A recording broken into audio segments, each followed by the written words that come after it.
గౌరవనీయులు పెద్దలు Bharatiya Janata party senior నాయకులు కేంద్ర హోంశాఖ మంత్రి వర్యులు ఉద్దేశించి మాట్లాడతారు.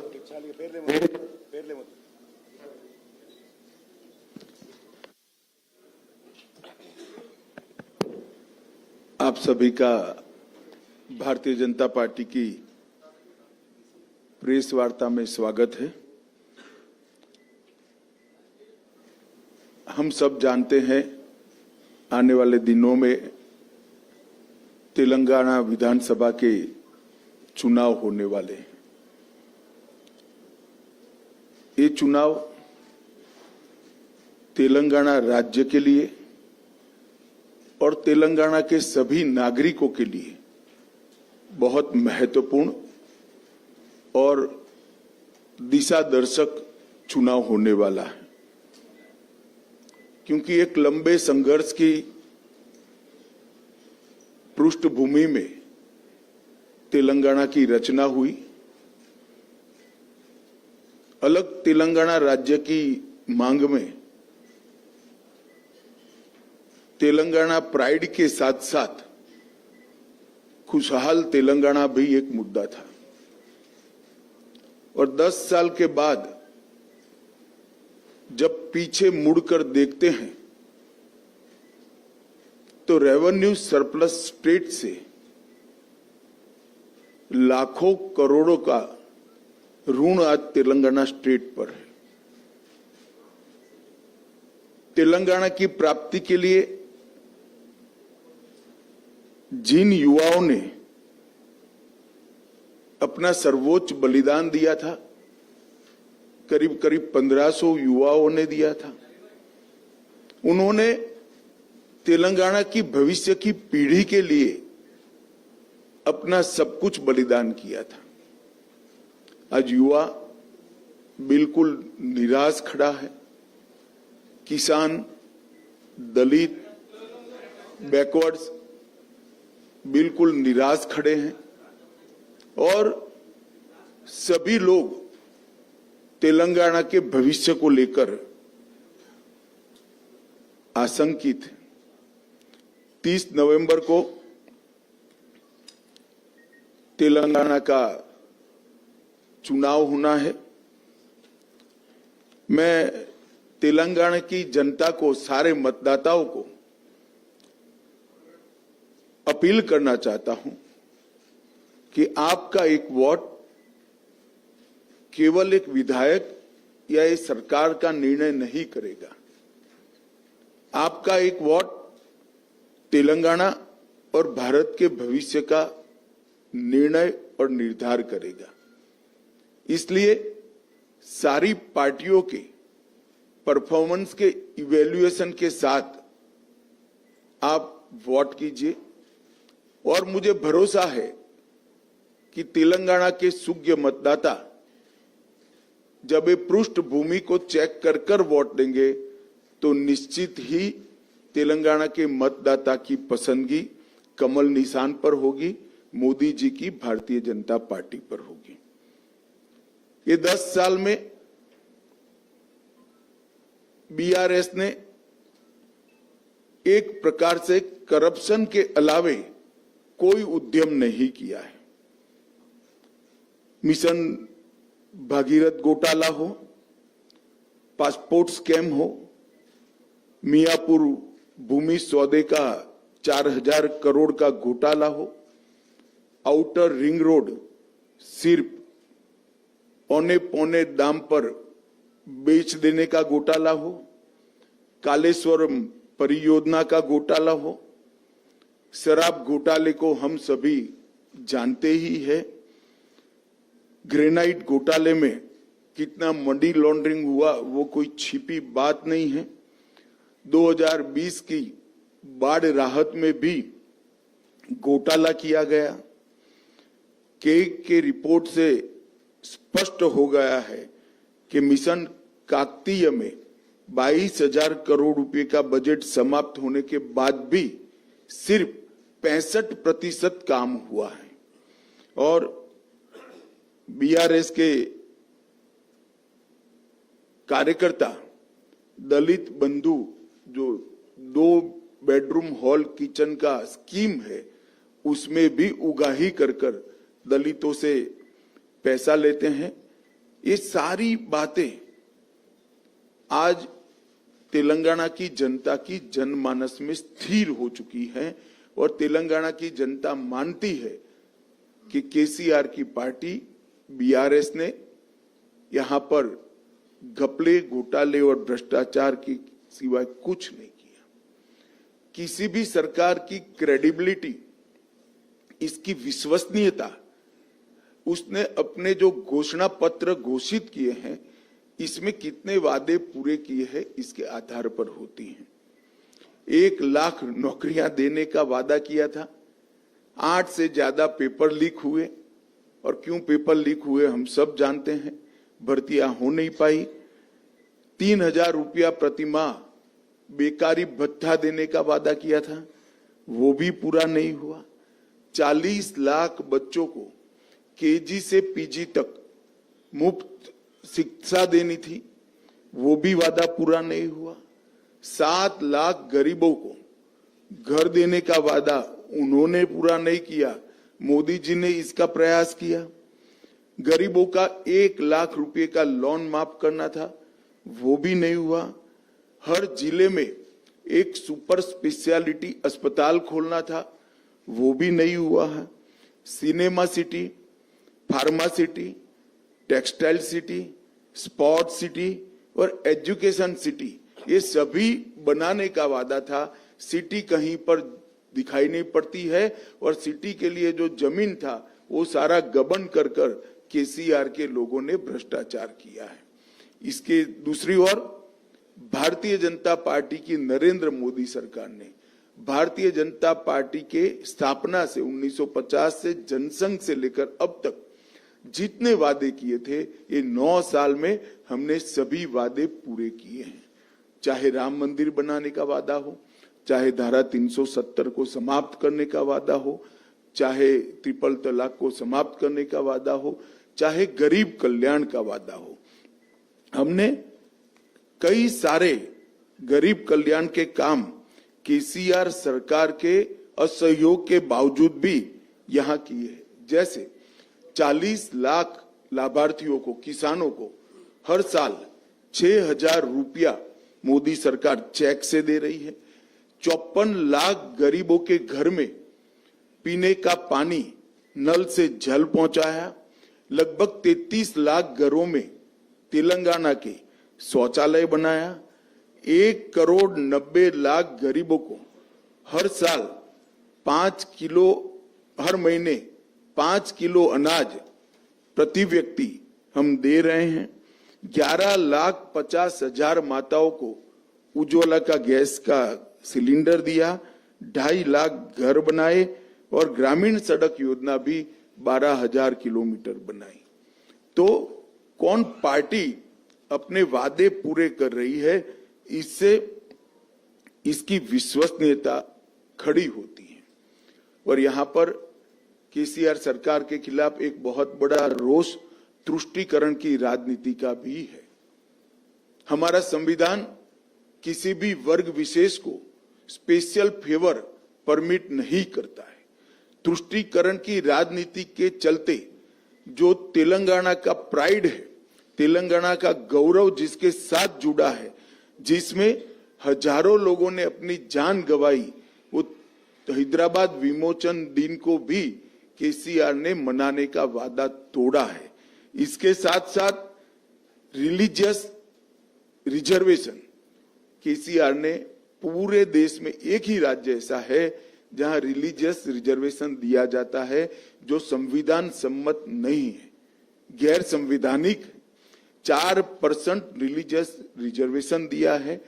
हम ये मुस्लिम रिजर्वेशन को समाप्त कर कर ये 4% SC, ST और OBC का रिजर्वेशन लाएंगे और न्याय देने का प्रयास भी करेंगे। मैंने कभी भी ऐसा आदेश नहीं देखा है।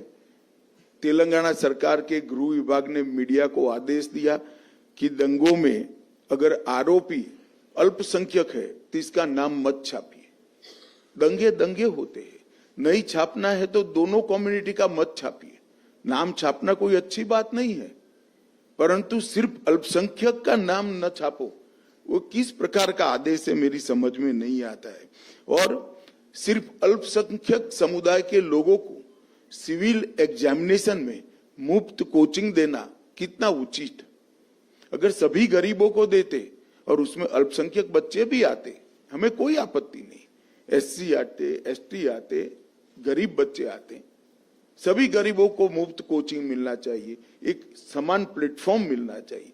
मगर इस प्रकार के तुष्टीकरण की राजनीति से भी तेलंगाना की जनता परेशान है और निर्णय कर कर बैठी है कि हम इस केसीआर सरकार को बदलेंगे। हमने हमारे संकल्प पत्र में ढेर सारे वादे किए हैं। मैं कुछ प्रमुख वादे भी आपके माध्यम से जरूर बताना चाहूंगा। धान पर हम 3100 रुपये किलो क्विंटल पूरा धान जितना भी है वो भारतीय जनता पार्टी की सरकार एमएसपी प्लस बोनस से खरीदेगी और 1 किलो भी धान किसान का अपने घर में नहीं पड़ा रहेगा, वो भारतीय जनता पार्टी का वादा है। इसके साथ बॉइल्ड राइस भी हम परचेज करेंगे जो केसीआर सरकार नहीं करती है। पूरे भारत में मोदी जी ने पेट्रोल और डीजल के दामों से राहत देने के लिए कस्टम ड्यूटी को कम करा था। उस वक्त जहां जहां भारतीय जनता पार्टी की सरकारें थी वहां पर हमने वेट को कम कर कर इसका मैचिंग प्राइस कर कर कम दाम से पेट्रोल और डीजल देश भर में आज मिल रहा है। परंतु जहां जहां कांग्रेस की सरकार है और तेलंगाना जहां बीआरएस की सरकार है वहां उन्होंने वेट कम नहीं किया। हमने तय किया है कि हमारी सरकार बनने के बाद पहले ही कैबिनेट में वेट को कम कर कर पेट्रोल और डीजल के बढ़े हुए दामों से तेलंगाना की जनता को मदद करेंगे। हमने तय किया है कि सभी गरीब लोगों को साल में 4 मुफ्त गैस के सिलेंडर देंगे। सभी नवजात गरीब बालिकाओं को 2 लाख रुपए का फिक्स डिपॉजिट देंगे। कॉलेज जाने वाली छात्राओं को, मेधावी छात्राओं को मुफ्त लैपटॉप देंगे। और जब राम मंदिर बन ही रहा है तब सभी वरिष्ठों को बारी बारी से राम मंदिर और काशी की यात्रा भी भारतीय जनता पार्टी की सरकार कराएगी।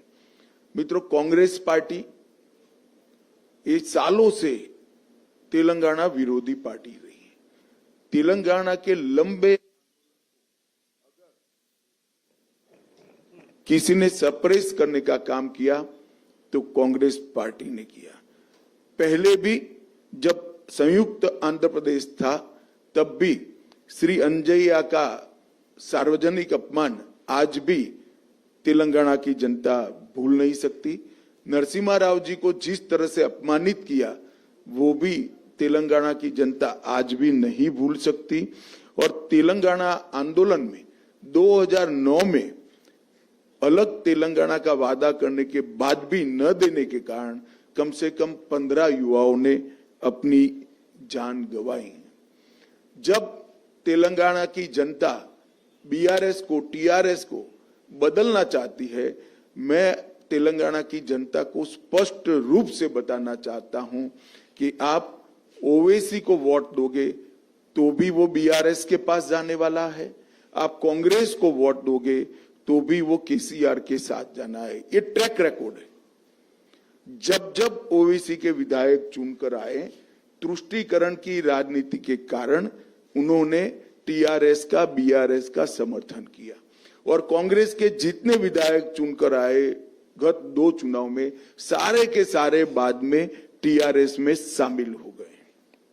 इसका मतलब है कि आपका वोट जो राज्य में सत्ता परिवर्तन के लिए है वो निश्चित रूप से जाया जाएगा अगर वो वोट कांग्रेस में जाता है। अगर यहां परिवर्तन करना है तो मोदी जी के नेतृत्व में केवल और केवल भारतीय जनता पार्टी ही परिवर्तन कर सकती है और कोई पार्टी नहीं कर सकती। और ये तीनों पार्टियों के बीच में एक और साम्यता है, परिवारवाद की। ये 2G, 3G और 4G पार्टियां हैं।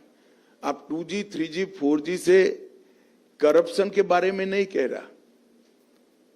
केसीआर की पार्टी 2G पार्टी है, केसीआर और केटीआर। ओवैसी की पार्टी 3G पार्टी है, 3 पीढ़ियों से परिवार में ही नेतृत्व रहा है। और कांग्रेस पार्टी 4G पार्टी है, जवाहरलाल नेहरू, इंदिरा गांधी, राजीव गांधी और अब राहुल गांधी। यहां मेरिट्स की कोई जगह नहीं है, लोकतांत्रिक मूल्यों की कोई जगह नहीं है। ये तीनों परिवारवादी पार्टियां हैं। इसलिए चुनाव के पहले अलग अलग कपड़े, अलग अलग चोले, अलग अलग नारे लेकर आते हैं। चुनाव के बाद सब एक दूसरे के साथ इकट्ठा हो जाते हैं। तो केसीआर को बदलने के लिए वोट चाहे ओवैसी की पार्टी को दीजिए, चाहे कांग्रेस को पार्टी को दीजिए, वो जाना अंततोगत्वा केसीआर की पार्टी में है। अगर आप भारतीय जनता पार्टी को मौका देते हैं तो हम तेलंगाना के आंदोलनों के सभी शहीदों का स्वप्न पूरा करने का काम भारतीय जनता पार्टी करेंगी। विगत 9 साल में मोदी जी ने तेलंगाना के विकास के लिए ढेर सारे काम किए हैं। 10 साल में 2004 से 14 कांग्रेस पार्टी ने संयुक्त आंध्र प्रदेश को डिवोल्यूशन और ग्रांटिंग एड के 2 लाख करोड़ रुपया दिया था। मैं आज कांग्रेस के नेतृत्व को सवाल पूछना चाहता हूं, इसका जवाब दें। 10 साल तक केंद्र में सोनिया मनमोहन की सरकार थी, इन्होंने 2 लाख करोड़ रुपया संयुक्त आंध्र प्रदेश को दिया। हमने 9 साल के अंदर अलग तेलंगाना को 2.5 लाख करोड़ रुपया दिया है। इसका मतलब लगभग 3.5 गुना पैसा भारतीय जनता पार्टी ने प्रोरेटा तेलंगाना को दिया है, ग्रांटिंग एड और डिवैल्यूएशन के। इसके अलावे 2.5 लाख करोड़ रुपया अलग अलग योजनाओं में दिया है। राष्ट्रीय राजमार्ग का निर्माण हो, 9 वर्ष में लगभग डबल किया है हमने। इसके साथ railway Vande Bharat express train 1 शुरू हो चुकी है, 3 शुरू होने जा रही है। 1200 करोड़ से ज्यादा हैदराबाद मेट्रो के लिए दिया है। 8000 करोड़ से ज्यादा हैदराबाद और बेगमपेट हवाई अड्डे के विकास के लिए दिया है। और मोदी जी ने अभी 900 करोड़ रुपया समक्का सरक्का सेंट्रल ट्राइबल यूनिवर्सिटी के लिए दिया। और हल्दी के किसानों के लिए एक वैल्यू चेन एस्टैब्लिश करने के लिए, एक्सपोर्ट तक की वैल्यू चेन एस्टैब्लिश करने के लिए हमने नेशनल टर्मरिक बोर्ड को स्थापना करने का घोषणा किया है। हमारे संकल्प पत्र में हमने ये भी कहा है कि तेलंगाना की भारतीय जनता पार्टी 100 करोड़ रुपया खर्च कर टर्मरिक की मेडिसिनल वैल्यू को रिसर्च करने के लिए एक रिसर्च सेंटर बनाएगी, जिससे टर्मरिक का पूरे दुनिया में उपयोग में बढ़ावा हो सके। इसके साथ साथ भारतीय जनता पार्टी ने 2 महत्वपूर्ण निर्णय लिए हैं। माड़िगा समाज को जो वर्षों से अन्याय हो रहा है, तो हमने तय किया है कि SC रिजर्वेशन में माड़िगा समाज को हम वर्टिकल कोटा देकर उनको प्रोरेटा सीटें मिले, उस दिशा में हम आगे बढ़ेंगे। और इसके साथ साथ हमने तय किया है कि केसीआर ने भले वादा खिलाफी की कि दलित मुख्यमंत्री बनाने का वादा 2014 में किया था, खुद ही बन गए, अब बेटे को बनाना चाहते हैं। मगर भारतीय जनता पार्टी ने तय किया है कि हमारी सरकार बनने के बाद हम बैकवर्ड क्लास से मुख्यमंत्री बनाएंगे। ये वादा हमने तेलंगाना की जनता को किया है और इतनी बड़ी संख्या में जो बैकवर्ड क्लास है उनको हम न्याय दिलाने का काम करेंगे। अंत में मैं आप सभी के माध्यम से तेलंगाना की जनता को, तेलंगाना के सभी सूज्ञ मतदाताओं को करबद्ध निवेदन करना चाहता हूं कि आप भारतीय जनता पार्टी को मौका दीजिए। आपने कांग्रेस को मौका दिया, वो टीआरएस में शामिल हो गए। आपने टीआरएस को मौका दिया, करप्शन के अलावे कुछ नहीं किया, बदहाली के अलावे कुछ नहीं किया, केवल और केवल तुष्टीकरण की राजनीति की है। अब भारतीय जनता पार्टी को मौका दीजिए। मोदी जी के नेतृत्व में हम डबल इंजन सरकार बनाकर तेलंगाना की रचना के लिए जिन युवाओं ने अपना बलिदान दिया है, उनके स्वप्नों को पूरा करने का काम करेंगे। ये अपील मैं आज इस प्रेस वार्ता के माध्यम से तेलंगाना की जनता से करना चाहता हूं। धन्यवाद। कोई बताता जाए भाई, बताओ,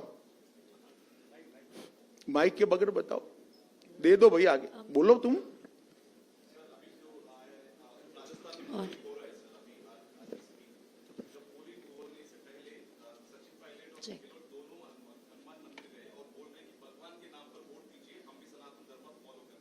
चलो अच्छी बात है, बहुत लेट ज्ञान आए। अमित शाह जी, सुरेखा इंडिया टीवी से एमआईएम और बीआरएस ये कर रही है कि अगर भाजपा को अगर मौका दिया जाता है तो यहाँ पर कम्युनल वायलेंस और मॉब लिंचिंग जैसी घटनाएं बढ़ेंगी और इसी को लेकर मुद्दा भी बना रही है, कई जगह पर प्रचार कर रही है। आप क्या जवाब देना चाहिए? देखिए, दंगों के लिए भारतीय जनता पार्टी का ट्रैक रिकॉर्ड आप सब कुछ ऑनलाइन उपलब्ध होता है, चेक कर सकते हैं। जहां जहां भारतीय जनता पार्टी की सरकारें बनी है, वहां दंगे समाप्त हो गए। दंगों का ट्रैक रिकॉर्ड सबसे खराब अगर किसी का है तो कांग्रेस पार्टी का है। हम अपीसमेंट नहीं करते लॉ एंड ऑर्डर में, और क्योंकि अपीसमेंट नहीं करते, किसी की हिम्मत नहीं है दंगा कराने की। जहां जहां भारतीय जनता पार्टी की सरकारें बनी हैं, वहां वहां दंगे बंद हुए हैं, बड़े नहीं। वोट आप मोदी को देंगे वो फाइनली जाएगा बीआरएस के पास। जैसा आप कांग्रेस के ऊपर आरोप लगा रहे, सेम वही बात उन्होंने भी बोली कि कोई सवाल ही नहीं खड़ा होता। मैं सार्वजनिक रूप से स्पष्ट करना चाहता हूं, भारतीय जनता पार्टी और बीआरएस से कभी सैद्धांतिक रूप से समझौता नहीं हो सकता, ना पॉलिटिकल अलायंस हो सकता है, ना टैक्टिकल अलायंस हो सकता है। सर, दिस इज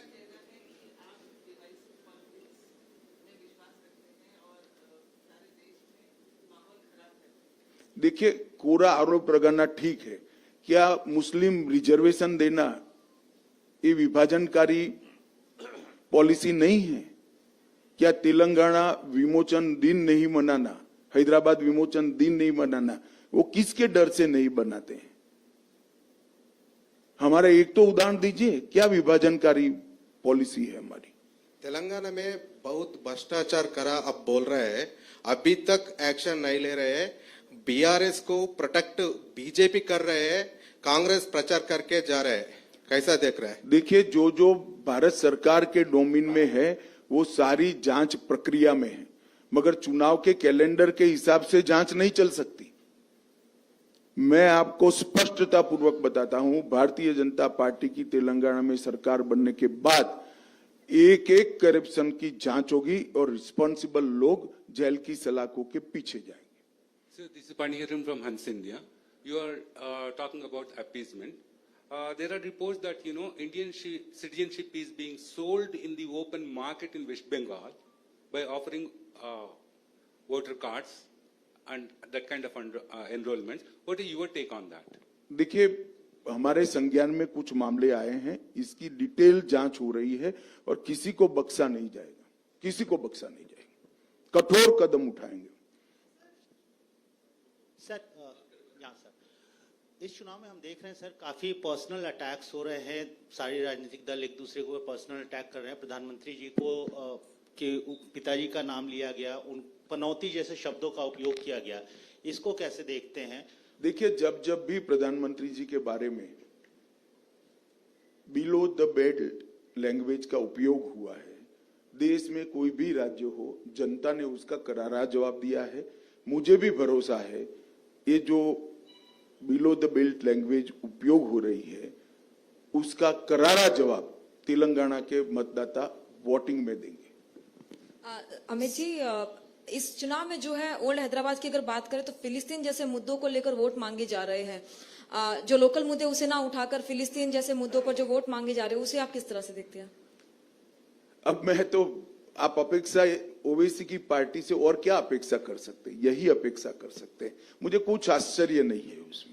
सर हम देखते हैं कि यहाँ पे अनेरी रिपब्लिक टीवी से सर आपने कहा कि भारतीय जनता पार्टी ने सेपरेट तेलंगाना को करीब 2.5 लाख करोड़ दिया है, लेकिन बीआरएस ये कहती है कि सेंट्रल गवर्नमेंट से तेलंगाना के लिए कुछ सपोर्ट नहीं मिलता है, ना कोई फंड्स आते हैं, ना कोई प्रोजेक्ट में देखिए, सपोर्ट आप मिलता है। पत्रकार है, आपको रिसर्च कर सवाल करना चाहिए।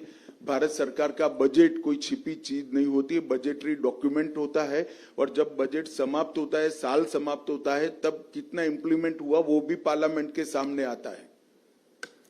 मैंने जो कहा है 2,50,000 करोड़ रुपए, इसका पाई का हिसाब भारत सरकार के वित्त मंत्रालय की साइट पर है, आप चेक कर सकती है। और प्लीज बाद में एक कार्यक्रम करना कि केसीआर कितना झूठ बोल रहे हैं। सर आपने मडिगा आरक्षण की बात की, सर उसका आगे रास्ता क्या होगा? कमेटी कब तक बनेगी, कैसे रहेगा ये प्रोसेस? मैं स्पष्टता करना चाहता हूं, कमिटी मडिगा वर्टिकल रिजर्वेशन में वर्टिकल कोटा देने के लिए कमिटी नहीं है, इसको स्पीड अप करने के लिए है। हमने इन प्रिंसिपल निर्णय कर दिया है कि मडिगा को वर्टिकल कोटा दिया जाएगा। कमिटी की जो बात है उसको स्पीड अप करने के लिए। नमस्कार सर, मेरा नाम श्रीकर हेसरा, मैं हिट टीवी से हूँ। पिछली बार जब आप यहाँ हैदराबाद नगर चुनाव पालिका में आए, नगर पालिका में चुनाव के समय आए थे, आपने बोला था कि यहाँ रोहिंग्या है, राज्य सरकार मुझे एक चिट्ठी भेजकर मुझे लिफाफा दीजिए, मैं इनको यहाँ से निकाल दूंगा। सर एक कागज के वजह से इतना बड़ा प्रॉब्लम को आप छोड़ देंगे क्या? हमने छोड़ा नहीं है, हमारी जांच चालू ही है, काफी कुछ पकड़ा गया है। अभी एनआईए ने रेड भी किया और पूरा षड्यंत्र को पर्दाफाश किया। न केवल हैदराबाद, देश भर में से रोहिंग्या घुसपैठियों को नसीहत करने के लिए एनआईए ने कदम उठाए हैं। कुछ दिन पहले, 10 दिन पहले ही ये पूरा प्रेस कॉन्फ्रेंस कर एनआईए ने रिपोर्ट दिया है। अमित शाह जी नमस्ते, श्रीनिवास फ्रॉम सिटी विजन। और इसमें हमें केसीआर की कोई सिफारिश की जरूरत नहीं है, केसीआर से अपेक्षा भी नहीं है कि वो रोहिंग्या के खिलाफ कुछ करें, क्योंकि उनकी वोट बैंक बढ़ रही है। अमित शाह जी, बीआरएस और कांग्रेस दोनों आरोप कर रहे हैं, गंभीर आरोप। पब्लिक सेक्टर ने हम कांग्रेस पार्टी बोल रहे हम एस्टैब्लिश करें, अभी सेंट्रल गवर्नमेंट एक बेच दे के खा रहे बोल के कांग्रेस पार्टी आरोप कर रहे हैं। ये बीआरएस भी वही सेम आरोप करके प्रचार कर रहे हैं। पब्लिक सेक्टर यूनिट्स, देखिए ये नीतिगत फैसला है, परंतु जहां तक तेलंगाना का सवाल है, कुछ नहीं होने वाला है।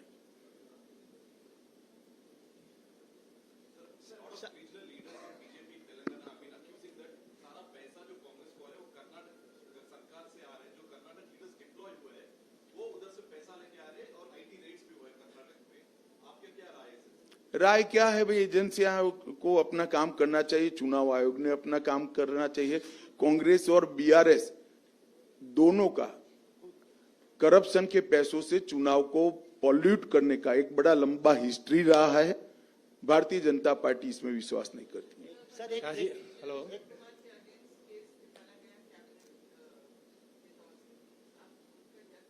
मैं अब नहीं, आप कांग्रेस पार्टी से क्या अपेक्षा कर सकती है?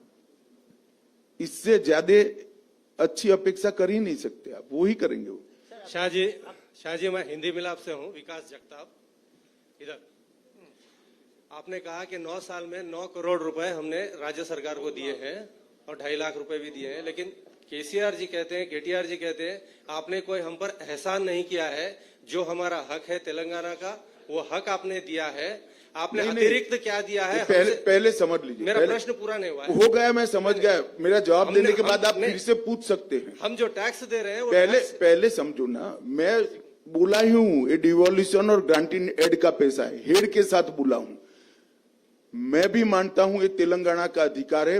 भारत सरकार ने कोई किसी प्रकार का उपकार नहीं किया है, परंतु पहले अधिकार नहीं दिया जाता था। 2004 से 14 में अधिकार भी नहीं दिया जाता था, हमने अधिकार पूरा दिया है। और केसीआर को शायद अकाउंटिंग के हेड समझने में बहुत दिक्कत आएगी, उनका एक अलग मूड होता है।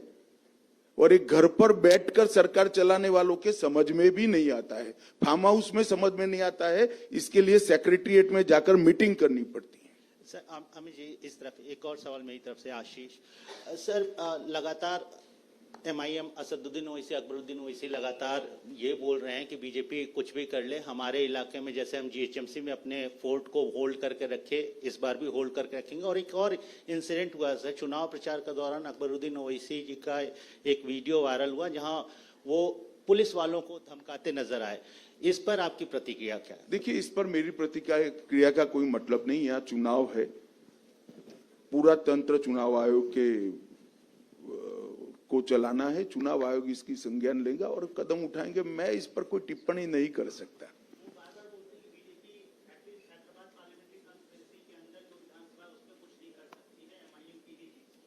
ऐसा है भैया, अब उनको डर कांग्रेस से है।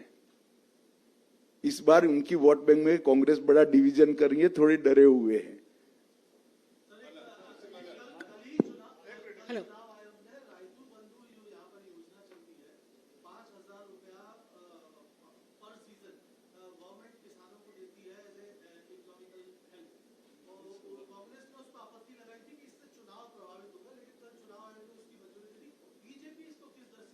देखिए, मैं एक बात स्पष्ट कहना चाहता हूं, तेलंगाना में अपप्रचार दोनों पार्टियों की ओर से हो रहा है। किसी भी वर्ग को, किसी भी व्यक्ति को या किसी भी समुदाय को जो सहायता अभी TRS सरकार दे रही है उसको हम बंद नहीं करेंगे। ये भारतीय जनता पार्टी का फैसला है। Sir, I have a question slightly different from the election scene. दक्षिण में अगर देखा जाए तो कांग्रेस और बीजेपी दोनों दो स्टेट्स में फोकस कर रहे हैं, कर्नाटका और तेलंगाना। इसको आप कैसे देखते हैं? आप गलत फहमी में, हम केरल भी फोकस कर रहे हैं, हम तमिलनाडु भी फोकस कर रहे हैं। कम से कम मेरी पार्टी का मैं बता सकता हूं, हम सभी को फोकस कर रहे हैं।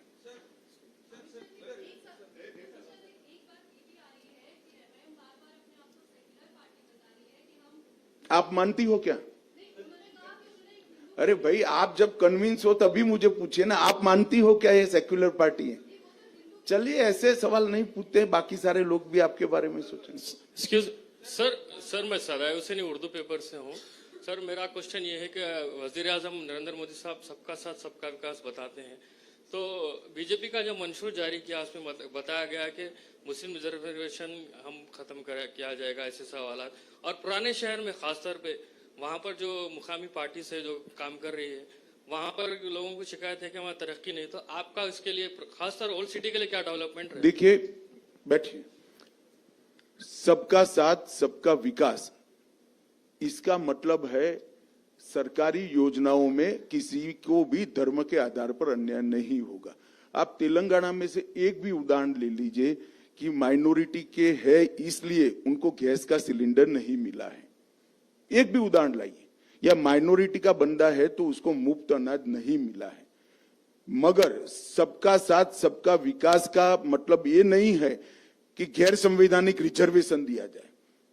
हम धर्म के रिजर्वेशन के खिलाफ हैं और धर्म के आधारित रिजर्वेशन को हमारा संविधान मान्यता नहीं देता है।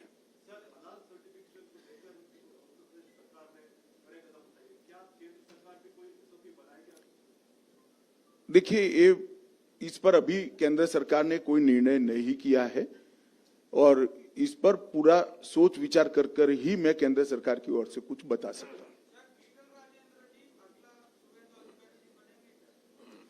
जो भी बनेगा बैकवर्ड क्लास से बनेगा और हमारा मुख्यमंत्री हम चुनाव के बाद विधायकों से मशवरा कर तय करें।